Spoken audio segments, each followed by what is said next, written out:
Hey guys, it's Josh from Virginia Fly Fishing.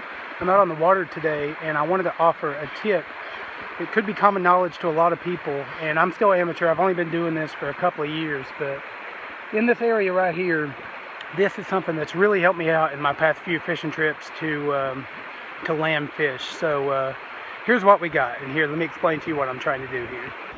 Alright, so if you just take a moment to look at this run in general here. See, it steadies out down there, it calms out. You got a lane right here, and then you have calm in the middle, and then you have a lane right there, and then you have a third lane on the other side of the river here. Now, from being here during blueing olive hatches and things like that, I know that fish aggressively feed in all three of these lanes and the middle. So the problem here, if I were to step into the water here and cast all the way over, well, one, I would blow up this lane right here. I could stand on the bank and cast to it and step into it, but it's really deep and it's pretty swift. Fish also feed over there in those other two lanes. So see, if I were to cast from here over to the second and third lane, I have so many cross currents here. And they're not only cross currents. This one right here is a swirl current. I don't know if you can see it, it swirls. I'm going to try to take a picture and make a diagram of how this water flows. But yeah, it's just a lot of line management that you could definitely avoid and get out and not spook any fish and still fish all three of these lanes. And the plan for that is to walk down in the shallow, walk all the way around, get in the water, past all three of these lanes that I know fish aggressively feed in, stand down there, and then target each one of these lanes by casting up. That way I don't have to deal with the cross current, and I can get good steady drifts, just taking up the slack as the river pulls my flies down, and I can target all three of these lanes without spooking any of them, and without having to deal with cross currents and constantly mending and the worry of maybe spooking a bunch of fish before I'm able to get a good drift. So I have a makeshift, it's just an iPhone that I've kind of got some straps. I'm going to put it on my pack, and we're going to try that and see if we can't get a hook up with a couple of fish, and to show you kind of what I'm talking about. So here we go.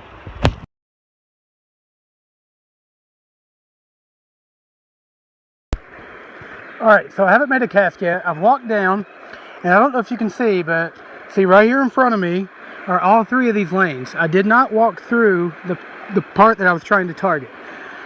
Okay, and something else that I forgot to mention is I'm running a really long leader here. So the goal is to get up to like the top of these runs with the leader. You don't want to line the premium areas of the runs where you think that fish are actively feeding. So this may not produce, but it's just to try to show you. So what you want to do is just get some line out. It's going to take quite a bit. That's probably, what, 30 feet? So start casting to it. Bomb a cast in there. Right, try to target right in the run with your leader. All right, lay it down. So you can see the indicator here. It's coming down. And there we go. See, I was able to target that run without spooking fish and lining fish. Didn't get a hit the first cast, but that's okay. See, we didn't have to mend. We didn't do anything abrasive to the run. See, here comes the indicator. Look, you just pull your slack up as you come down. And the fish have been really picky today. We've just had a rain, and the water flows have changed a little bit, but that doesn't mean that they won't strike. See, we're not spooking fish though. We're just laying our leader down right where we want to try to target fish. See, this is just one of the three runs here. And see, you just keep your slack in, that way you're just getting a dead drift down through there. All right, let's target the second run here on the left side. All right, we laid that one down. Look, no line in the run. No line in the premium area of the run here.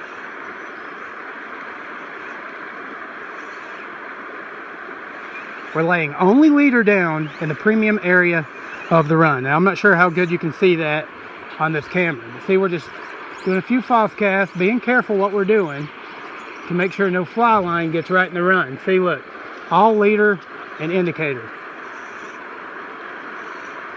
All leader and indicator.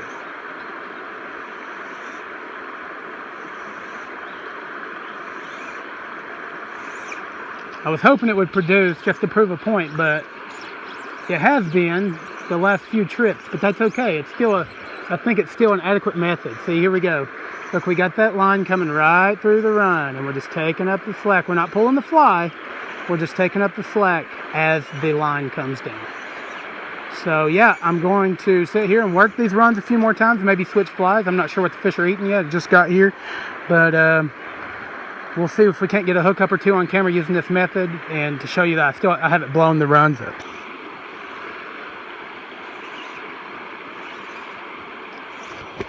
There we go. There we go. That's what I was after. That's what I was after. That was on the third run there. Feels like a pretty good fish. Yeah, he is. Watch him run. Yeah, watch him run. I'm going to have to take this one to the reel, I believe. That's what I was after. I had a lot of line out where I was shooting so much. Just working these runs. I was showing you, I didn't blow it up, right? See, look, here comes the fish. He's still fighting. He's still fighting. Didn't even switch flies, guys. That's right after I recorded that last video. So what, the 5th time working a run? Yeah, good trout. It's good brown. Let's see if we can get them netted and look at them. Look at those blue hues on us. Look at those blue hues. Wow, that's a good trout. Good fish for sure. Let's see what we got here, guys. Okay. Look at that dude. My goodness, see, working these runs methodically and carefully is the name of the game here. Name of the game. What do you eat here? He's still in the water, guys, don't worry. He ate a size 22 midge.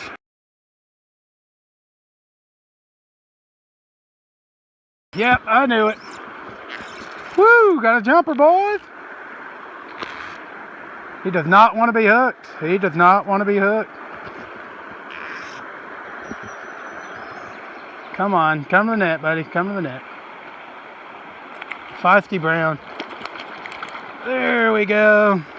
Let's see, did he eat the midge also? Yes, he did. Size 22 zebra midge, olive color. Wet our hands here. Get the fly out of his mouth. Sweet.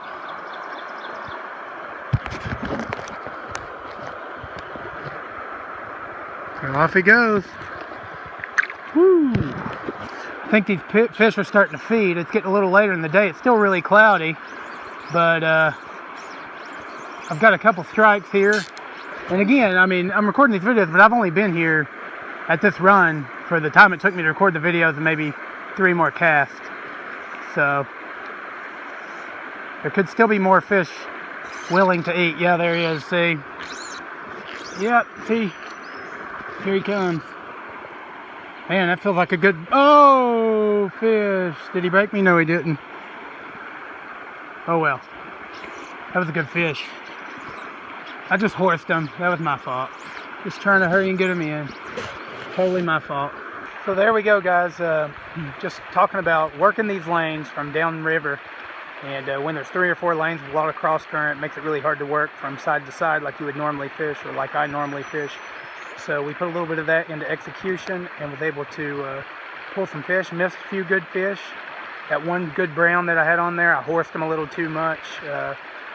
Shouldn't have played him so hard and aggressively, but it's okay, it happens.